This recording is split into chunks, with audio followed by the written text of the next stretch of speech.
Bem, primeiro eu queria agradecer a oportunidade de ter os veículos aqui junto conosco. Muito obrigado pela presença de todos vocês.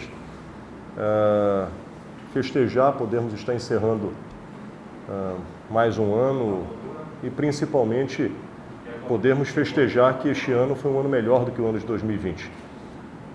2020 foi um ano em que todos nós tivemos que superar as adversidades, superar todos os desafios. Nos deparamos com uma pandemia em que a humanidade teve que se reinventar e compatibilizar, cuidar da saúde das pessoas, priorizar, óbvio, a saúde, mas ao mesmo tempo também se reorganizar sob o aspecto da sociedade, do comportamento social.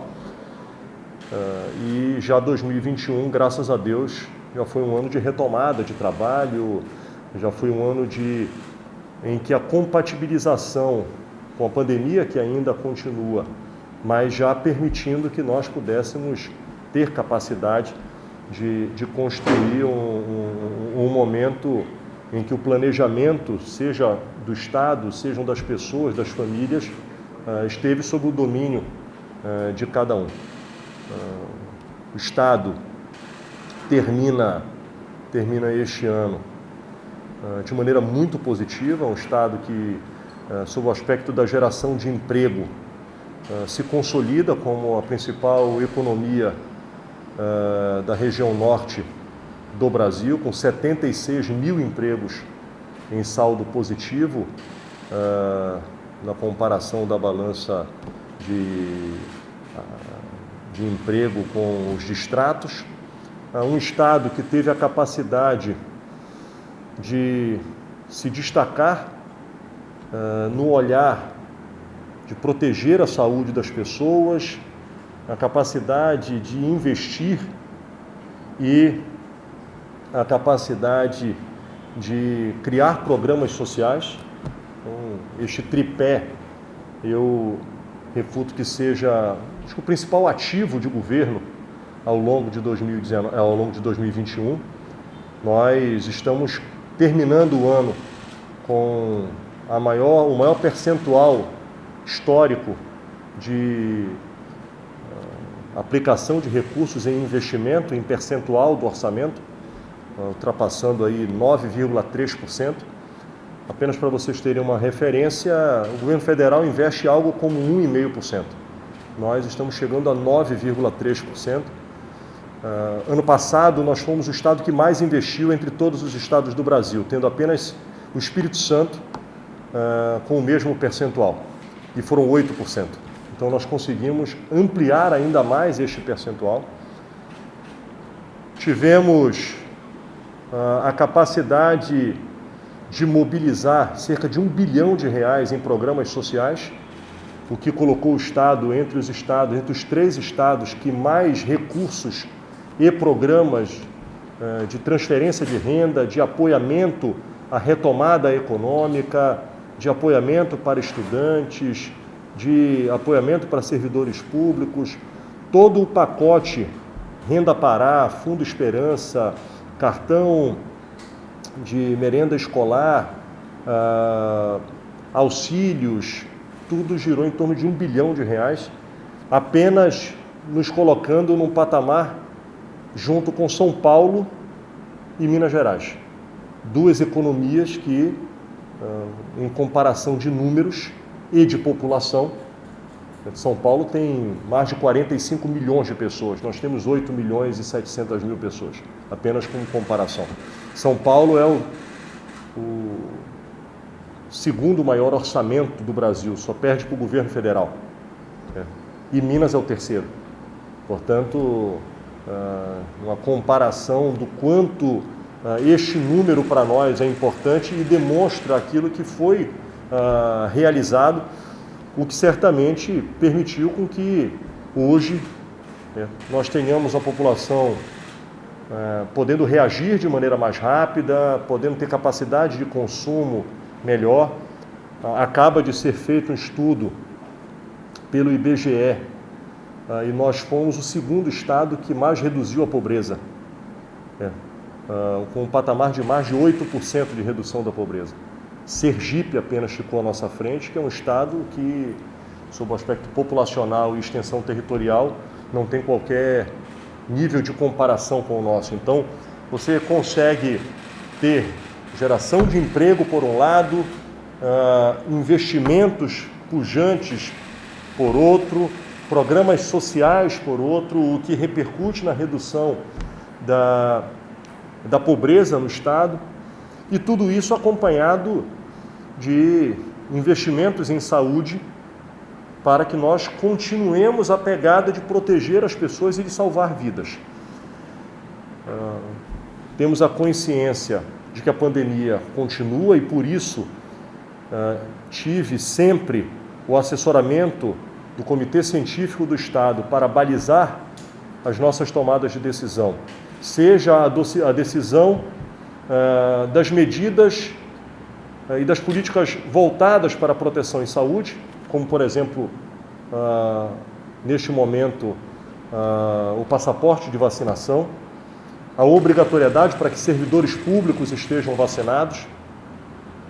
No ambiente clínico e médico, a continuidade das ações de oferta de leitos clínicos, de oferta de leitos de UTI, de apoiamento, de atendimento para as pessoas e destacar a compra de vacina.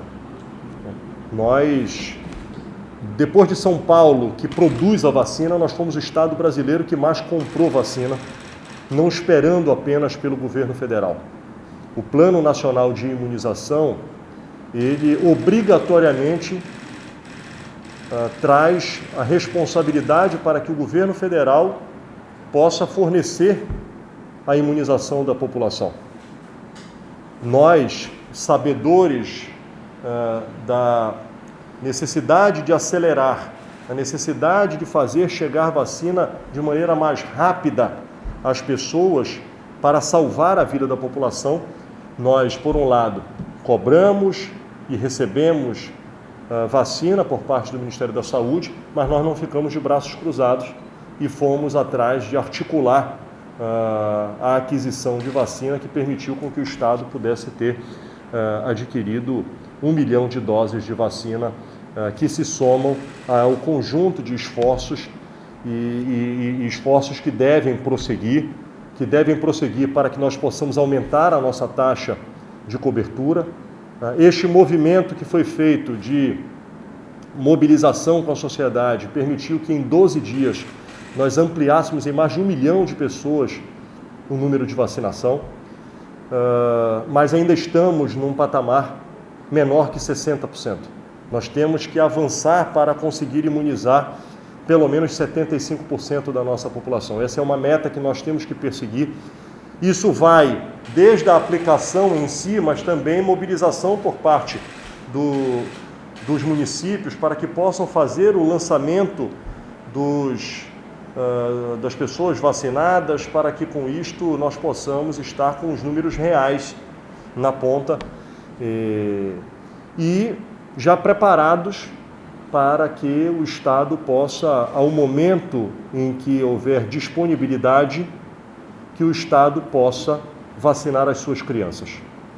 Nós aqui já informamos, continuaremos balizados pela ciência, balizado pela orientação médica, pela pesquisa, valorizando o ativo que é a vacina como principal ferramenta, a principal arma de proteção para o enfrentamento à Covid. E nós não podemos abrir mão disso. E por isso nós prestigiaremos a decisão da Anvisa, que avaliou cientificamente, é o órgão e a autoridade reguladora do país para dizer se a vacina é eficaz ou não é. Portanto, não é a política que deve decidir isso. Quem deve decidir isso é o órgão e a agência reguladora. E por essa razão, nós estaremos aqui ao momento em que tiver disponibilidade das vacinas para as crianças de 11 a 5 anos, o Estado do Pará irá vacinar as suas crianças sem criar obstáculos que dificultem ou que protelem o acesso à vacina para as nossas crianças. Nesse momento, há uma vacina que está aprovada para crianças, que é a Pfizer. A Pfizer tem um contrato de exclusividade com o governo federal. Por isso, inclusive, nós não trabalhamos neste momento com o cenário de buscar comprar, porque há um contrato de exclusividade, mas se porventura, já antecipo, se porventura houver atraso por parte do governo federal e a Pfizer abrir disponibilidade de dialogar com os estados, o governo do Pará irá comprar vacina para prosseguir imunizando as faixas de idade que, tecnicamente, cientificamente, estão comprovadas a eficácia da vacina. Prosseguindo, fazendo um balanço, nós festejamos o maior pacote de investimentos do Estado, destacando estradas. Nesse momento, nós estamos em pavimentação cerca de 1.200 quilômetros de estrada, o que ultrapassa 1,8 bilhões de reais. É o maior pacote de investimento da história em estradas desse estado. Pontes, são mais de 200 pontes que estão em construção por diversas estradas pelo estado.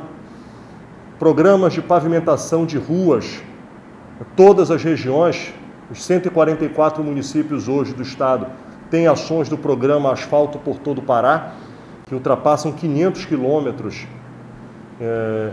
de pavimentação. Em escolas, nós chegamos a 85 escolas reconstruídas e estamos com 90 escolas em obra nesse momento. E estaremos assinando, na primeira quinzena de janeiro, o primeiro lote de escolas do programa Creches por Todo o Pará. Nós iremos incrementar 25 mil vagas de creches, mesmo sabendo que creche, ensino infantil, é de responsabilidade dos municípios, mas nós estaremos construindo, são aproximadamente 144 creches que estarão sendo construídas, uma por município, em parceria que os municípios entram com o terreno e o governo do estado constrói e entrega a creche mobiliada para que possam ser habilitadas ao sistema de educação federal e com isso possa inclusive viabilizar o custeio destes alunos para os municípios. E nós estaremos assinando o primeiro lote agora.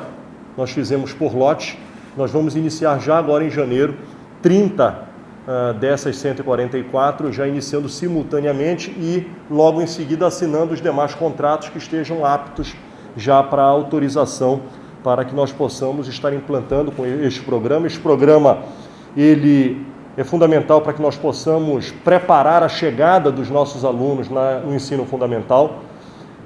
Quando o aluno não tem a oportunidade de ter o preparo do ensino médio, ele chega profundamente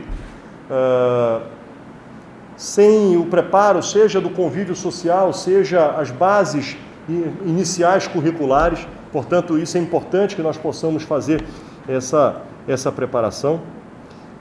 E neste movimento, inclusive, nós tivemos a oportunidade, estamos em realização do apoio de mobilização para o retorno à sala de aula, ao ensino presencial, em que nós oportunizamos, são 600 mil alunos, um benefício de R$500 para aqueles que estão concluindo o terceiro ano e R$100 para as demais séries, tanto do ensino fundamental, ensino médio, como também do ensino técnico.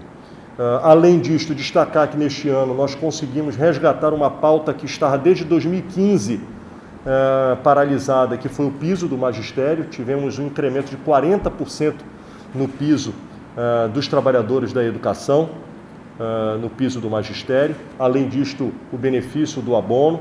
E já estamos nos preparando para, no início do próximo ano, fazer uma revisão geral de salário, um aumento de salário para todos os servidores do Estado, para que com isto cada vez mais estejam sendo valorizados, motivados a bem servir a população do Pará. Destacar por último, nós prosseguiremos avançando na estratégia de segurança pública. Este foi um ano que nós tivemos que cada vez mais nos reinventar, porque nós vínhamos de uma linha histórica de redução de violência extremamente significativa. Você compara 2019 com 2018, nós tivemos uma redução de 36% nos crimes violentos, letais e intencionais, um ano pelo outro. Quando você vem para 2020 comparado com 2019, nós passamos a nos comparar com nós mesmos. Isto fez, claro, com que houvesse uma redução. Mesmo assim, conseguimos manter o nível de 25% de redução de criminalidade. Mas, claramente, nós chegamos num nível já bastante reduzido. Ainda tem muito a ser feito, mas isso nos permite com que nós estejamos fechando o ano, mesmo com essa linha histórica. Na média, nós continuaremos sendo o Estado que em 3 anos mais reduziu a violência de todos os níveis do Brasil, mas este ano nós vamos fechar com uma redução de crime violento comparado com 2020 em algo em torno de 2%. Portanto, continuando a média de queda, mas continuaremos avançando, temos a expectativa de incrementar entre todas as atividades dos órgãos de segurança em 2022, cerca de 6.000 novos colaboradores da área de segurança, seja Polícia Militar, seja Polícia Civil, seja Detran, seja Secretaria de Administração Penitenciária, seja também Centro de Perícia Renato Chaves, Bombeiro, e isto vai dar um incremento importante de novos agentes de segurança pública para cobrir lacunas que ainda existem no Estado, e certamente será um importante ativo que se somam à renovação de frota. Só em veículos foram mais de 1.700 veículos novos só para a Polícia Militar. Renovamos toda a frota da Polícia Militar, não tem mais carro pequeno, agora tudo é caminhonete 4x4, que dá robustez para quem atua na área urbana, mas principalmente para quem está monitorando e dando segurança nos travessões da Transamazônica, nesse estado enorme que é o Pará. Mas certamente essas estratégias, elas avançam para que cada vez mais nós aperfeiçoemos o serviço de segurança para dar paz para a população. Eu creio que tenha abordado os principais pilares. Estou à disposição de vocês. Estou agradecendo o privilégio da companhia. Governador, eu queria iniciar Yolanda, da Rádio CBN. O senhor respondeu a várias perguntas que eu havia listado, obrigada. Mas falando sobre preservação ambiental, de que forma o Estado tem acompanhado situações como, por exemplo, a recente, no caso da Imeris, é um potencial econômico muito grande no nosso Estado, mas o que é gerado compensa o dano ambiental provocado a muitas comunidades que sofrem com esses acidentes? Nós temos que compatibilizar nós sermos um Estado que tem na indústria uma demanda importante para verticalizar nossas produções, e nós não podemos abrir mão disso, e temos que conciliar com que o ativo florestal e, particularmente no caso da Imeris, o ativo minerário possa dialogar com uma produção sustentável e que esteja em patamares das exigências necessárias para o processo de licenciamento e com práticas cada vez mais que compatibilizem as comunidades tradicionais, as comunidades que vivem no entorno destes grandes projetos. Particularmente esta operação nós estamos monitorando, estamos acompanhando, mas o projeto estava licenciado e nós, portanto, estamos em diálogo com a empresa para que possam estar sendo garantidos todo o plano de contingência que evite que as comunidades que moram próximo da operação venham a ser ainda mais prejudicadas. Mas queria destacar em relação ao meio ambiente que esta é uma pauta que o Pará precisa estar sintonizado. Nós temos aqui 68% do nosso território preservado. mas somos o maior bioma, a maior floresta tropical do planeta, somos a maior bacia hidrográfica do mundo. E temos que compreender de que, neste momento, ao tempo em que lá atrás se discutiu a Revolução Industrial, ao tempo em que se viveu ciclos econômicos, nesse momento, o mundo está discutindo um novo modelo, que é um modelo que compatibilize floresta e gente. E nós precisamos fazer disso um debate altivo de oportunidades. Por isso que o Pará tem buscado protagonizar essa discussão. Nós criamos o Plano Amazônia Agora, que demonstra as nossas intenções. Isto tem nos colocado num patamar de ser uma referência hoje, seja no Brasil, mas ser enxergado no âmbito internacional. A bioeconomia é um processo decisivo de mudança de utilização do solo, para que através da bioeconomia nós possamos gerar renda para as comunidades, ao tempo em que se buscam atividades econômicas que regeneram áreas degradadas e que compatibilizam, portanto. E a floresta em pé precisa ser vista como um ativo. A floresta em pé tem que ser vista como uma nova commodity global, em que a captação de crédito de carbono vai ser monetizado e vai ser revertido para que o produtor rural, da mesma forma que ele tem renda com a pecuária, com a lavoura, ele também vai ter renda com a floresta em pé. Este é um modelo, o mundo topa discutir isto, avançou-se profundamente com a COP26 e esta é uma oportunidade que o Pará não pode perder para se engajar e, a partir daí, este modelo ser um modelo para esta geração e para as gerações futuras. É claro que nós temos que ter compreensão de que nós não podemos conviver com o desmatamento ilegal, não podemos aceitar quem insiste agindo de forma ilegal, e a estes há de se ter cada vez mais a postura firme dos órgãos de controle, dos órgãos de fiscalização, mas nós não podemos também generalizar e estabelecer que todos que atuam, seja na pecuária, seja na lavoura, são infratores. Não. Se nós formos fazer uma análise histórica, 98% das propriedades deste estado, a partir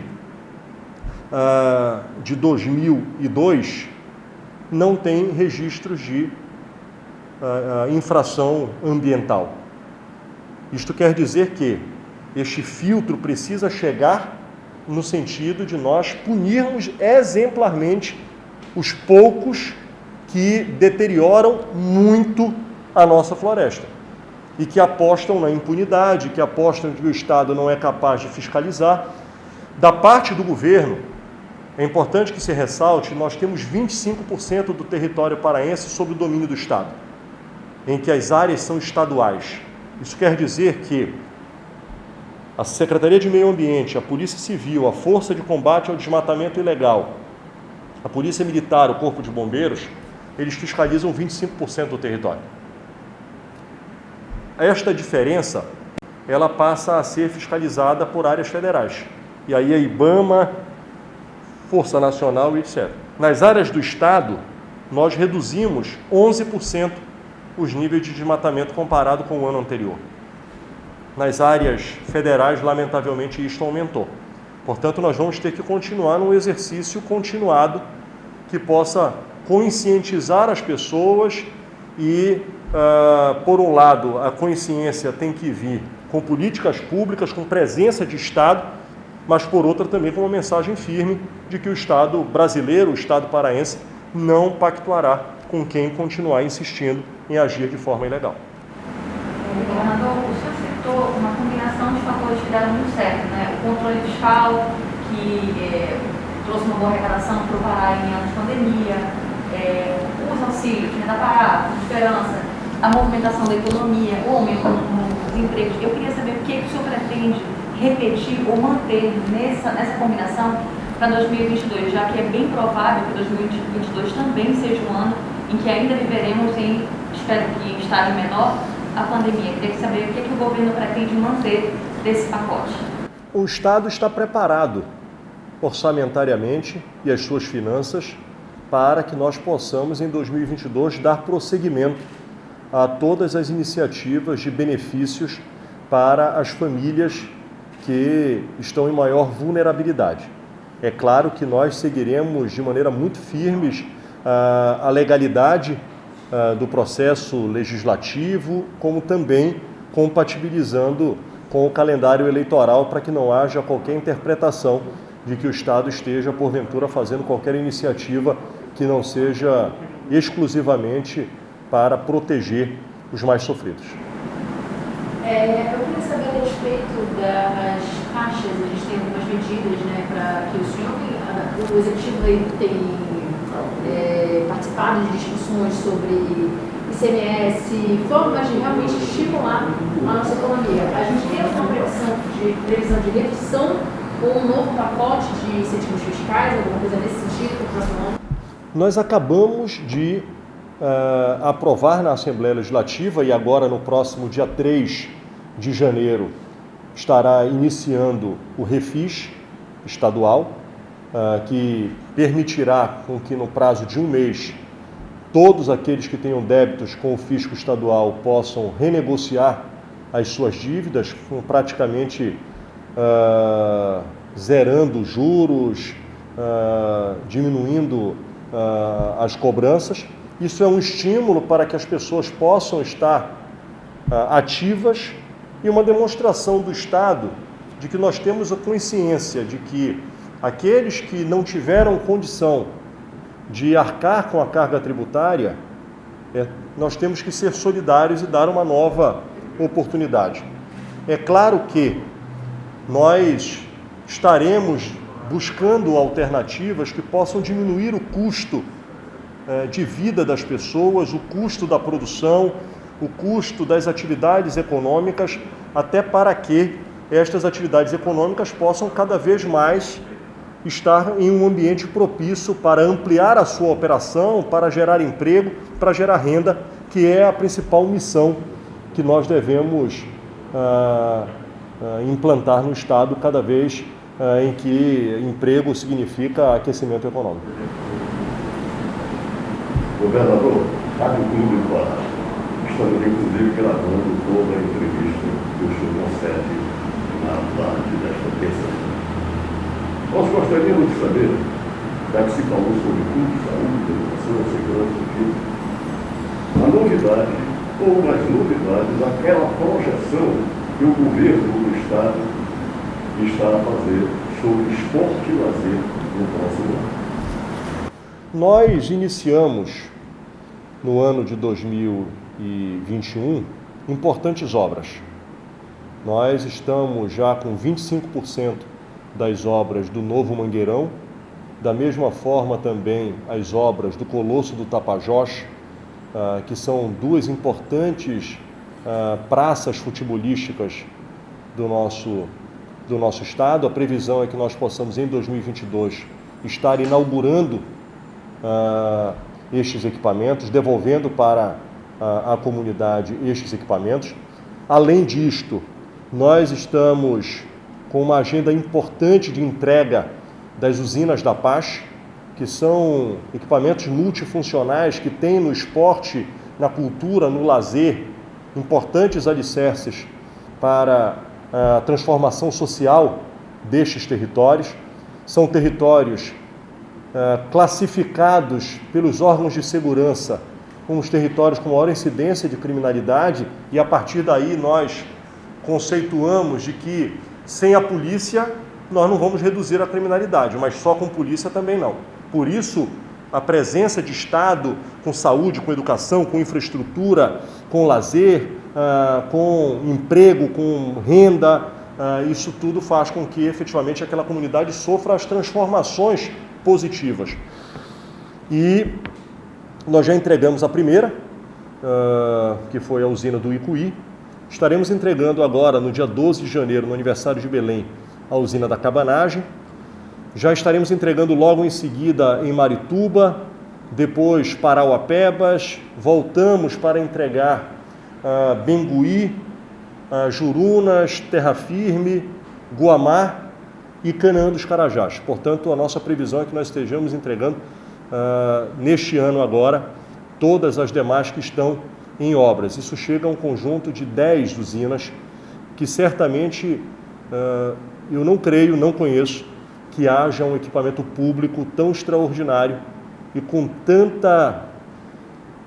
tanto toque de transformação na vida das pessoas, com centenas de milhares de atendimentos já realizados e que farão destas comunidades um novo ambiente. E é claro, o esporte, a cultura, o lazer são fundamentais para que nós possamos principalmente ter um olhar para a nossa infância e para a nossa juventude. Governador, como a gente está falando de 2022, eu queria saber se nesse início de ano, até abril, se o senhor pretende fazer alguma mudança no secretariado, já pensando nas eventuais saídas, né, por causa das eleições de 2022, o que o senhor pretende fazer e se é sua intenção de estar no pleito do ano que vem concorrendo à reeleição? É muito provável que hajam substituições, seja por avaliação, e esta é uma metodologia que eu exerço de maneira muito tranquila. Nós precisamos sempre buscar o melhor para entregar à população um Estado melhor.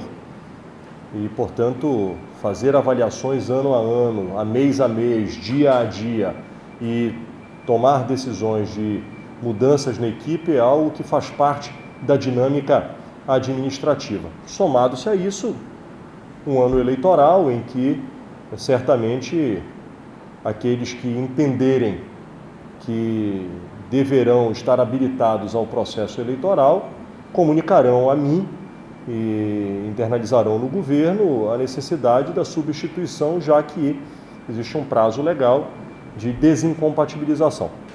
Com relação às eleições, eu sempre costumo dizer que eu sou candidato a ser o melhor governador possível para o meu estado. O resultado disso, no momento certo, permitirá com que se tome a decisão de ser candidato ou não. Portanto, eu não mudarei o meu comportamento. Acho que nós inauguramos uma forma de governar nesse estado que me permite dizer que eu não vou mudar 1 milímetro o meu comportamento de presença na rua, de dialogar perto das pessoas, de ouvir a população. Esse estado ele se acostumou, lamentavelmente, aos políticos só aparecerem na época da eleição. E eu busquei fazer diferente. Acho que todos deveriam fazer uma autocrítica, e eu fiz uma autocrítica daqueles que me antecederam e da própria atividade política da minha geração. E desde o primeiro dia, desde janeiro de 2019, eu busquei imprimir um ritmo de governo, de dinamismo e principalmente me permitir estar perto das pessoas, porque isso para mim é fundamental. Primeiro, eu faço com muito prazer. Segundo, é para mim diariamente uma avaliação. Hoje eu estive no quilombo do Abacatal, aqui em Ananindeua. Me permitiu ouvir aquele território que há 300 anos resiste, uma comunidade remanescente, mas eu pude ouvir uma crítica de uma lutadora, uma mulher negra, líder quilombola. Imediatamente eu saí de lá e mobilizei as secretarias ao qual foram alvos de crítica para que corrijam estas críticas. Isso é um ativo que me permite poder saber o que está acontecendo em cada cidade, em cada comunidade desse estado. E me permite, como líder, agir para corrigir. O nosso governo não pactua com erros e enfrenta. Nós não nos omitimos dos obstáculos, nós enfrentamos os obstáculos que fomos eleitos para isso. Eu não fui eleito para me queixar, eu não fui eleito para transferir problemas, eu fui eleito para solucionar e resolver problemas. E é dessa forma que nós enfrentamos a pandemia, é desta forma que nós enfrentamos a criminalidade, É desta forma que nós estamos fazendo com que esse Estado possa viver um momento especial que está vivendo. Não existe uma possibilidade de uma quarta dose já, alguma coisa encaminhada?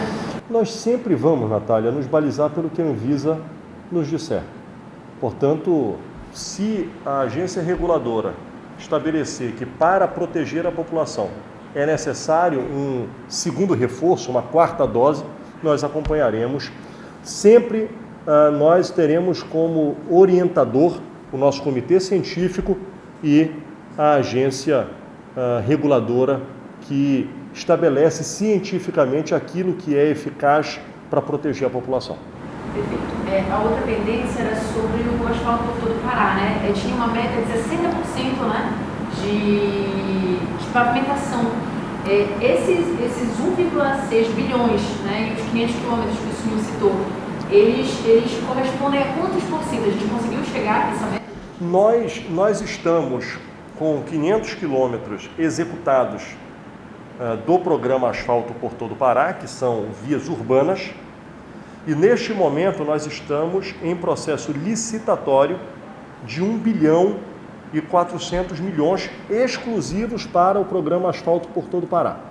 Isso nos permitirá, se nós formos fazer uma equalização de preço, que nós devemos incrementar próximo de mais 1.000 quilômetros, que fará com que nós fechemos os 4 anos de governo cumprindo a nossa meta. Com 60%.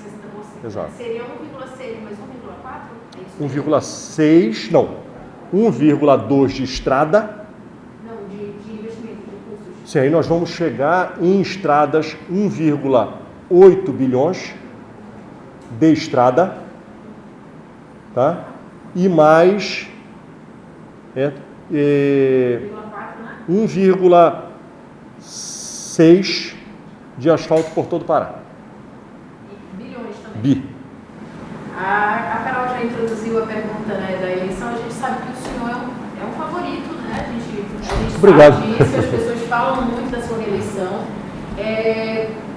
Agora, encaminhando para o seu vice, o senhor tem, vamos dizer assim, a gente perguntou sobre a sua candidatura à reeleição, o senhor garantiu continuar trabalhando da forma como o senhor está trabalhando, para que o senhor realmente, independente de ser candidato ou não, que o senhor continue fazendo o mesmo trabalho. Mas a gente tem algum nome, alguma possibilidade, algum perfil de candidato para me acompanhar? Olha, primeiro, só dá para discutir vice quando tiver candidato. Eu não vou perder o foco, porque acho que o principal ativo, inclusive, que me permitirá ser candidato ou não, é estar trabalhando. Perfeito? Então, acho que se nós conseguirmos prosseguir no trabalho que está sendo realizado, claro, ouvindo as críticas, aperfeiçoando, aprimorando, nos permitirá com que a gente dialogue com um conjunto de aliados e possa fazer uma escolha, em sendo candidato a governador novamente, que seja alguém que tenha uma sintonia e um perfil que possa ser um vice colaborativo. Eu não pretendo, caso seja candidato a governador, usar da ferramenta de vice-governador para cooptação, para conchavos, para qualquer medida que não seja exclusivamente ter ao meu lado uma colaboradora ou um colaborador que efetivamente possam permitir com que o Pará possa ter ainda mais presença de governo, ainda mais dinâmica dos seus representantes. Um nome que surge muito, eu cubro a LEPA, né? Sou setorista da LEPA pelo jornal. O nome que circula muito por lá é o Chicão, presidente da casa. Existe alguma possibilidade? Atenderia o perfil? O Chicão é um grande amigo, primeiro, um grande quadro político, um parceiro que me acompanha já desde 2003, né?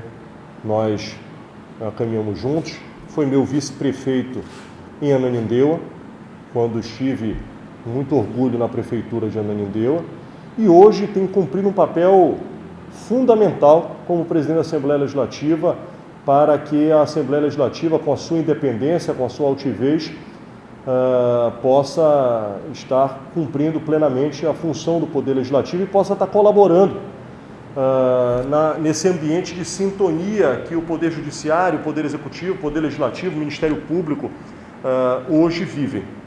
Certamente o Chicão é um quadro que ele está preparado, seja para ser deputado estadual, ser deputado federal ou estar no exercício de alguma função no Poder Executivo. Sobre os presidenciáveis, a gente sabe que o senhor tem uma candidata aqui do seu partido, a gente sabe da aliança histórica com o presidente Lula, ex-presidente Lula. E o senhor tem alguma preferência, como é que eu posso dizer? Preferência entre os presidenciáveis? Primeiro, eu sou uma pessoa leal ao meu partido. Meu partido, nesse momento, tem lançado a pré-candidatura da senadora Simone Tebet, que é um belo quadro da política nacional, uma mulher experiente, um currículo absolutamente qualificado. O Brasil pôde conhecer mais a Simone ao momento da CPI da Covid, mas é uma mulher que, seja como deputada, seja como prefeita, seja como senadora, tem demonstrado sua qualidade. Nós hoje temos uma aliança, seja de sustentação parlamentar, seja administrativa, seja política, que ela é muito ampla. E isto acaba incorporando praticamente todas as candidaturas a presidente. E nós temos um diálogo entre todos estes partidos de que cada um terá autonomia para prosseguir na defesa da sua ideologia, dos seus temas, daquilo que é caro para o programa partidário ou de mandato de cada colaborador. Particularmente no meu caso, o meu compromisso é com o meu partido, mas eu tenho que levar em consideração esta pluralidade. E qualquer tendência que eu possa, de maneira antecipada, fazer, certamente estaria infringindo as regras de relação, de harmonia com uma aliança desta natureza. Nesse momento, o meu foco está voltado para o meu país, que é o Pará.